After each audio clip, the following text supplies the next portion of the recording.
Welcome back to the Ranger Shop. So in this episode, we're going to talk about how we go from this to this.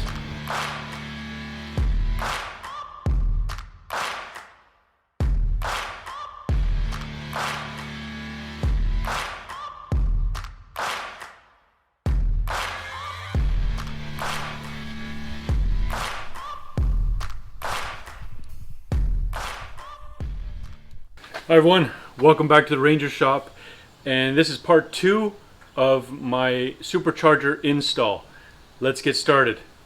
Okay, so first off, a few things that we have already done is we've drained the tank a few times just driving, the gas tank, and we filled it up with premium. So right now it's full with 91 octane premium. I think I can get that down to 87, but we're gonna see. So we got 91 octane in here. We've already done a few modifications. We put in an electric fan, and overall the engine is in good shape. We've resealed it, we've replaced the timing chain tensioners. We've done a lot of work to that engine so that we know that it's in good shape. That's kind of a good baseline for where we're going to start before we put the supercharger on. So let's get into the actual installation of the supercharger. First off, let's take a look at what we've got in the kit and what we might need. A few things extra that I bought. So here's our kit. I kind of have it laid out. Obviously lots of little hoses and stuff that we won't worry about. But we've got our lower plenum and then our upper plenum. This is what connects your throttle body to the back of the supercharger. So there's that piece and then the plate that goes over top of it. Our bypass valve. The little bracket for our cruise control and our speedo cables, and then the filter here. I still have not decided what I'm going to do. I think I'm going to try and use the factory filter box, and I'm just going to put a K&N filter in it. I just like the idea of not sucking water from the engine compartment or air from the engine compartment. These are a few things that I've added to it. Oh yeah, and then the belt that comes with it. So I've got an oil catch can here. I'm going to put this in because now that we're pressurizing our engine, it will be pressurizing the crankcase a bit. You get a little bit more oil blow by, and I want to pull that out of the engine before it gets into the intake and goes through and gums everything up. I've got here a new thermostat. So this is a 180 degree thermostat. You can tell if you look at the bottom of them down in there. So it's a 180. I think right now I've got a 190 or 200 in mine right now.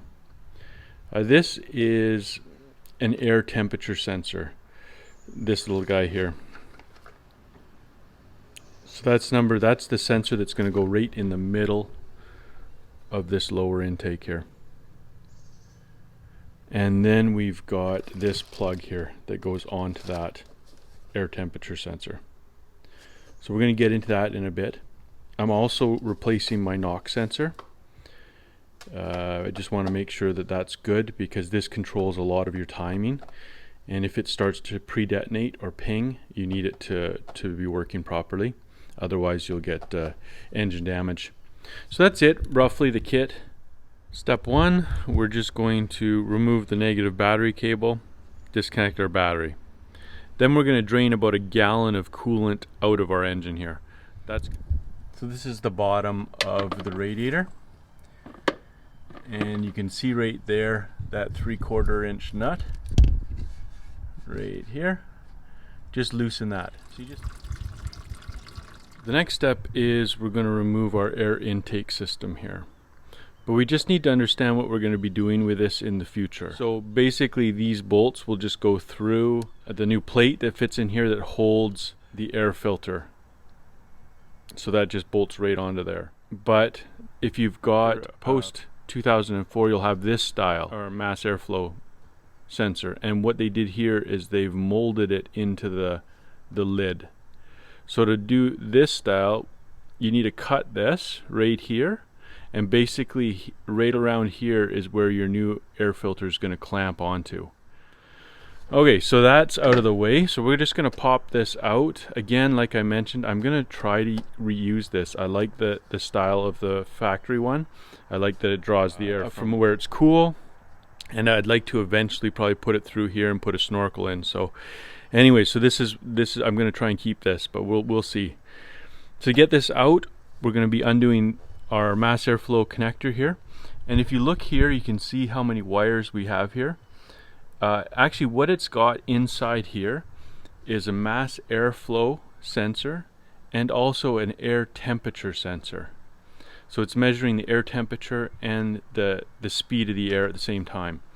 But what we want to do is we want to get that temperature sensor down inside where it's actually going to be giving an accurate reading of what the air is that's going to the engine. Because what happens after the supercharger pressurizes it, it'll create heat in your air. And if you don't measure there, if you're measuring out here, the engine is not going to be able to compensate for the increase in air temperature, and you'll have a poorly running vehicle. Okay, so let's get this off. We're going to pull this off out of here. Pretty simple. Disconnect it, a couple clamps, get this out of here. And okay, for the next step, I just want to show you what I've already done with my radiator hose, my upper radiator hose. So normally this radiator hose, it comes through the back side of the oil fill, down and then straight through there. But because you've got your supercharger, the throttle body basically is going to be right about here, you can't have it there and then still have your hose, your air intake coming out of here. So you got to move it to the front of the oil fill. So I'll link above, that's a previous video, and you can check that out. But you got to have the radiator hose up front. It's pretty easy to do. Basically you just cut off about 6 inches, slide it forward, put it on the other side, you're good to go. Now that 6-inch piece that we just cut off here, we don't want to dispose of it. We're going to be using it on the back of our supercharger for the bypass valve. So okay, so that's done. We've got our radiator hose. Now basically we're just going to start pulling things off of this upper intake, because these parts and pieces are going to go onto our new supercharger kit. So we're going to disconnect our throttle cables. To do that, we just push the throttle so that it's at, you know, half open or full open, and then you can just pop these off. They'll just pop right off. So once these cables are off, you can just squeeze these tabs, pop them out of here, and then just put the cables to the side. We'll deal with those in a bit. Our idle air control is going to come off, so we're going to be extending this wire around the engine and over to where the idle air control is going to go over here. Same with the throttle position sensor right here. We're going to take the whole throttle body off and just put it to the side for now. You can just keep in mind that we're going to be extending these wires.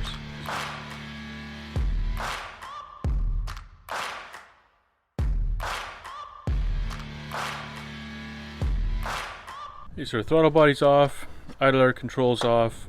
Now you take off your EGR valve. So once that's off, what we'll do is we're going to just undo these bolts here, this one and that one back there. That holds our coil pack on, and we're just going to bend our coil pack this way about 2 inches. That's going to help clear our intake as we're pulling it out, and also get out of the way for our supercharger that's going to be sitting in here. So now we'll just remove our vacuum line here from the intake. That goes over to our booster. So the next step is we're going to remove some of these coolant tubes here. So these coolant tubes right here, what happens is it takes the coolant from your heater hose. See, it goes around, it wraps around your PCV valve, it warms that up, comes back through this tube here, comes around, and it warms up the spot where your PC valve vapors are going through into your intake, comes back out, and then it runs into the other heater hose. So really this system is only running when your heater's on. So we're going to be modifying this a bit. So let's pop them off. We're going to take this tube off here, this one off here, and then the big vapor tube. So this. Okay, now before we go any further, I should have done this right off the bat. is we're going to put in some paper towel in here, and we're going to get our air nozzle and we're going to blow this out really good. Make sure that we clean all of the dust and debris right out from underneath this intake, underneath between the intake and the block. This intake is held down by, if you look down in there, that's a torque screw down there. So each one of those torque screws, those torque bolts, torques, need to be blown out so that you can get your socket in there. On the driver's side, just down a ways here, you can see where all the vacuum lines, they go into the intake.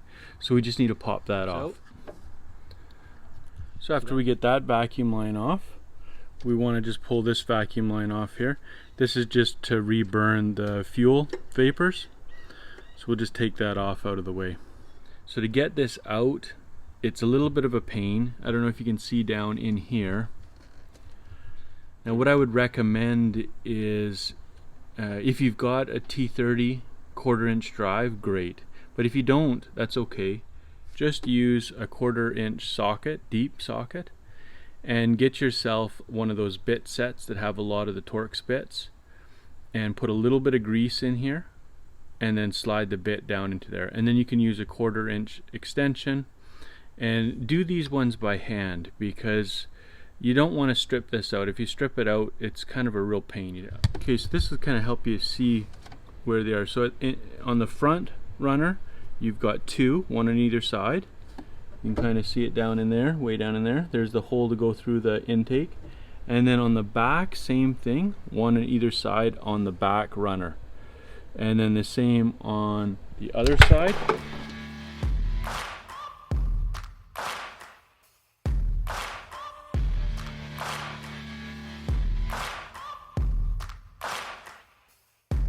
Now before we go any further, what we're going to do is just put some paper towel in each one of these ports. We don't want anything falling in there.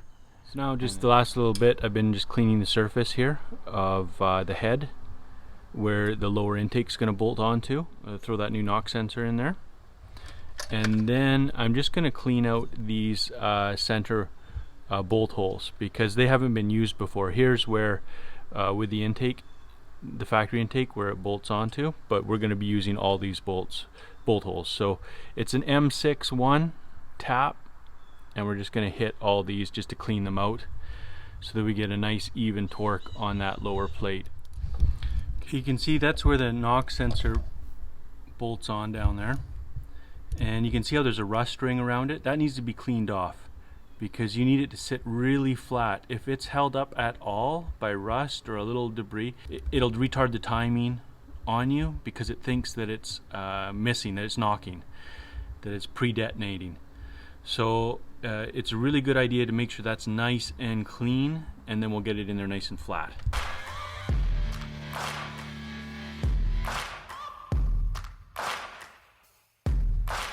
Our next step is putting in this bottom plenum.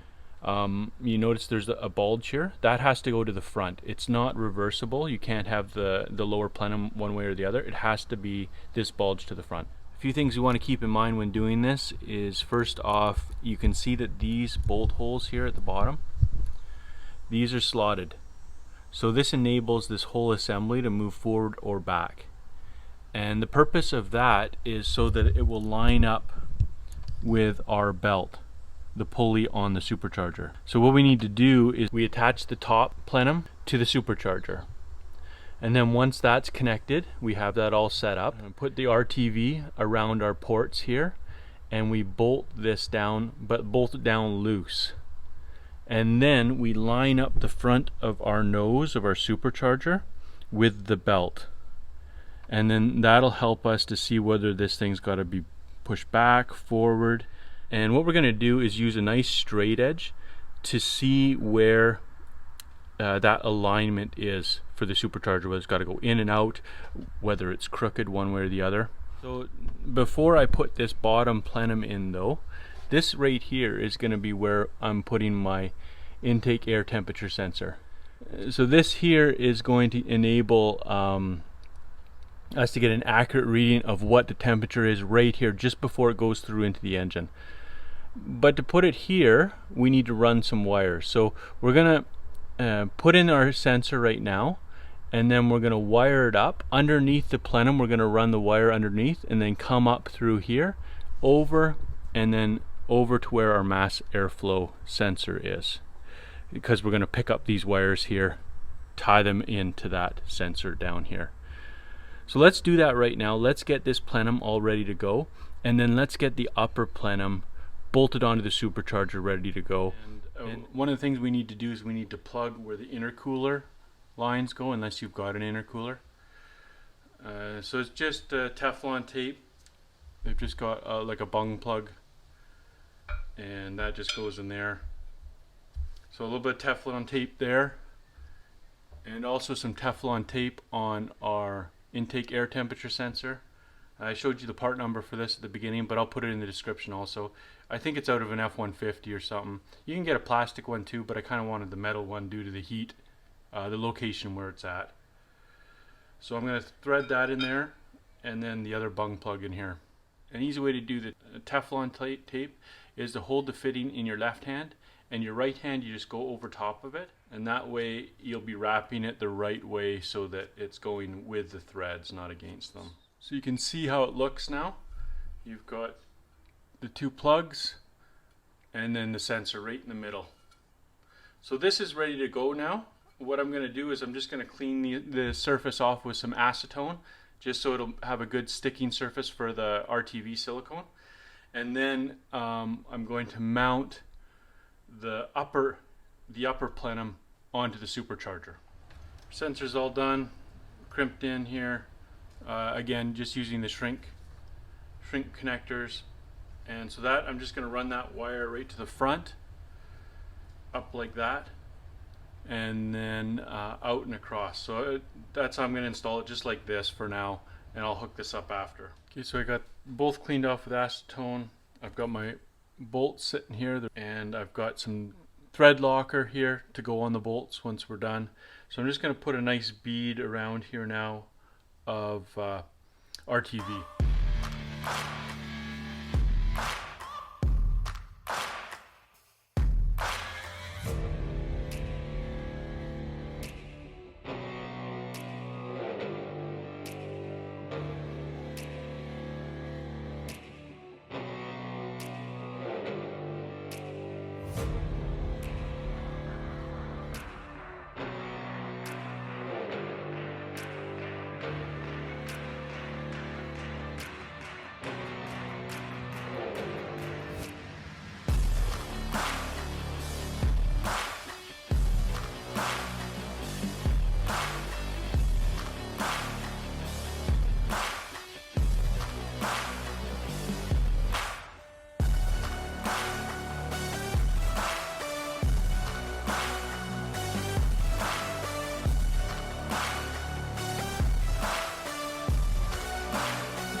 That's it. So we've got our upper plenum done, bolts are installed, Loctited down, RTV, got lots of RTV coming out of here.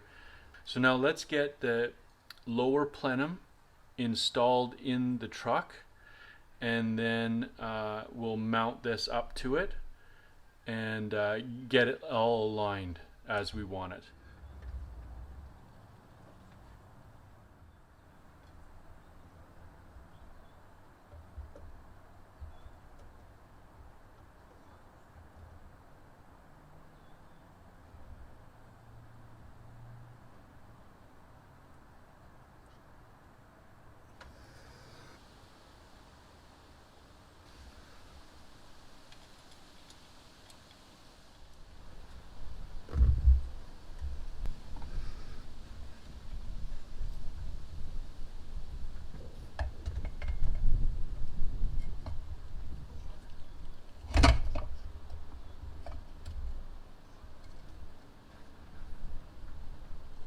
So we're pretty close here. You can see from the straight edge that it's very close down here to this pulley, and on the back side it's about the same. This pulley here is a little bit thicker than that one down there, But yeah, so we're lined up pretty close. So basically, for me anyways, that bottom plate had to go as far back as it possibly could. And it's actually, it's hitting my fuel regulator down there. So I had to end up loosen that rail and slide the rail back just a little bit. So now I'm going to pull this out and torque down those bottom bolts. Next we're going to put in our cooler running thermostat.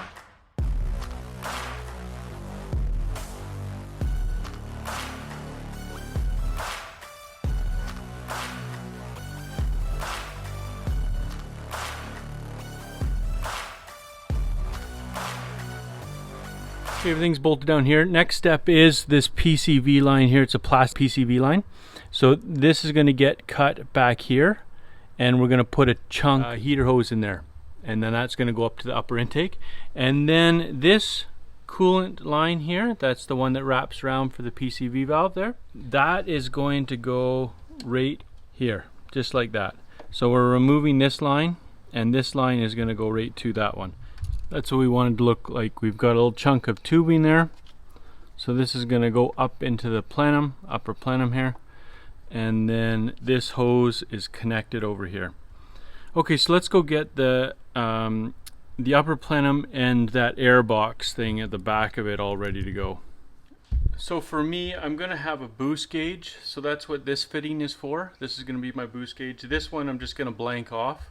So there's some nice plugs that come with the kit. You can just use what you want. So this is all good now. Now I'm going to just get this in there. So to do that, we're going to put a nice bead of RTV silicone around the lower intake. Let me show you what I mean. So that's it. We've got our plenum down, bolted, torqued, ready to go. So now we're going to put the upper plenum in.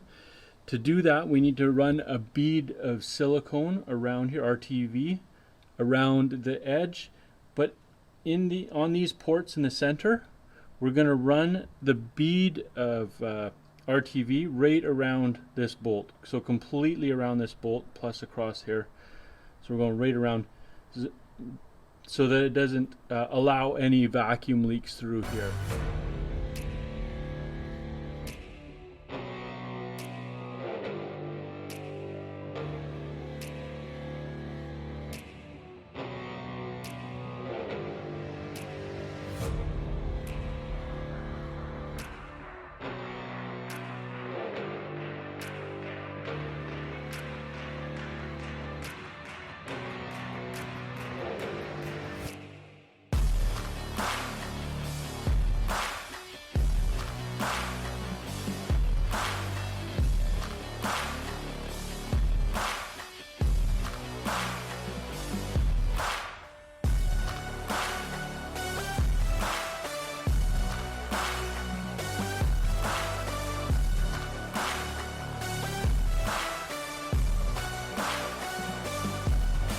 When we tighten up these bolts, what we do is we cross and we go slowly from the center out. I'm only using a 1/4 inch drive. I'm not doing it very tight. I would say probably like 20 foot-pounds, maybe even less. But yeah, just starting crosswise and then going out. So that's it. It's all bolted down. Now we're going to work on the back air box here. So let's get back to the bench and get all the parts bolted up for that. Okay, so here's our air intake that bolts on the back of the supercharger. You need to use all 3 of these because you've got one for your brake booster, you've got one for your vacuum line, all your vacuum lines, and then you've got one for the fuel vapor return back where it opens up and it sucks it back into the intake. The back one here, this is for your PCV valve, and then this is just the plug where if you were to do injection, you could put your injection into there, but we're not doing injection, so that's good. Got the bypass valve installed, our idle air controls on here, and we're ready to go. So right now I'm just moving, I'm trying to work with the heater hoses over here because it's very tight between this air box and the heater box. So the heater hoses have to go up and over or underneath. So right now, because of my body lift, it's pulling it very tight. I think if you didn't have a body lift, it'd be very easy to move these just out of the way, and then you'd have lots of clearance here. Because of my body lift, I'm going to have to reroute these hoses. I bought some heater hose, and we're just going to lengthen them just a little bit. So then that length will help get them out of the way. So what I'm going to do is, before I go and get this thing all RTV'd up, I'm just going to trial fit it. So I'm going to put it on there, bolt it into place, and then adjust my cables, put my throttle body on, and then take the throttle body off, tighten up this the cables here, Loctite them into place, and then RTV it all up, get it bolted on good and solid. Okay, so here's the leftover piece of our upper radiator hose that we had to cut. We're going to be using a piece of this for this bypass valve here, where that connects to the intake. It's different compared to what supercharger you're running. You can see the different bolts here, so it's a different height. So for our older style supercharger, the 89 to 93 supercharger, we're going to cut 2 5/8 off of this hose, 2 5/8, and that's what's going to be on here. If you've got the newer style supercharger, you're going to cut 1 7/8 off of here. So we've got the older style, so we're doing 2 5/8, get it on here, and then this air box is ready to go. Here's our setup so far. This is my boost line up to my boost gauge there. I'm going to get my tube on here and then clamp it onto the bottom one, and then just throw another clamp on it so we can slide that up and clamp the top when we're done. I've just pulled my heater hoses out of the way. You can see how they're tight right now in between the box and that intake will hit. So they got to go up and over top, almost like that, to clear. I don't know if you can see that. Yeah, there. So you can see how it's cleared. And then I've got this hose ready to go for the PCV. That's on the back of that intake. Okay, something just to keep in mind, you need to do this when putting on this intake, is you can see in here there's the 2 holes, because of this fits different size superchargers. But if you were to put your bolt only in one hole and not seal up the other one, you would have a vacuum leak. So there's a little plate that goes over here, and you just put a little bit of RTV in there, and then put the plate on, put the bolt through, and you'll have no leaks. But that needs to be sealed, otherwise for sure it's going to leak.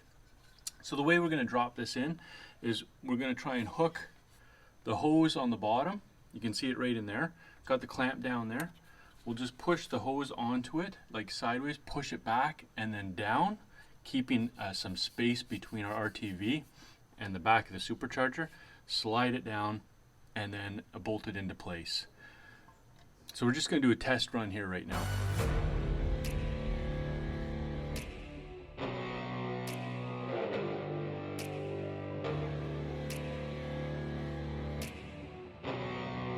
It's all the way down on that hose, and it's fitting in here. You can see how tight it is right here. So I'm going to reroute these, but I want to do that after I've got this in place. You can see even here, actually you can't.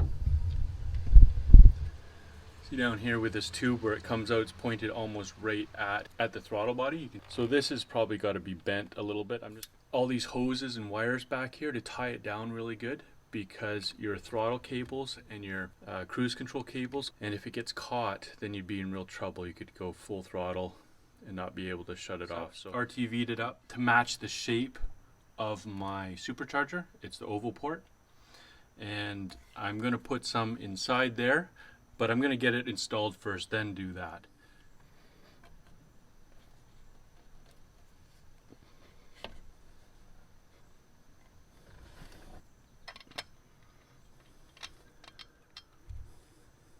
Now this is hybrid Loctite.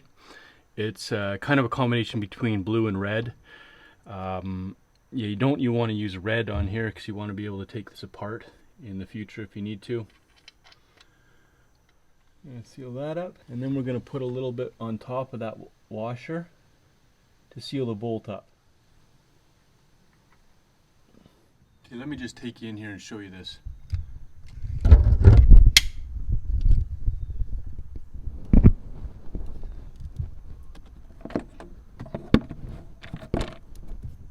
See how it's sealed on both sides of the washer? That'll make sure that it's got a nice seal there, no vacuum leaks. So just put a little bit of an extension in here. Just it's actually 3/4 PVC I put in here, but you can see this one's pointing straight at the throttle body here. So I'm just going to see if I can bend that over just a bit. So we're going to try to not kink it. That's the big thing here, or cause it to leak. Now it'll be able to clear the throttle body here, no problem. There's how I connected it. So this is the brake booster line, wraps around through over to the brake booster, and then this line here goes down across to the fuel vapor canister. So I'm going to put the throttle body on now, and then I'm going to put this top plate on.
It's getting dark. I think we're going to wrap this up for tonight.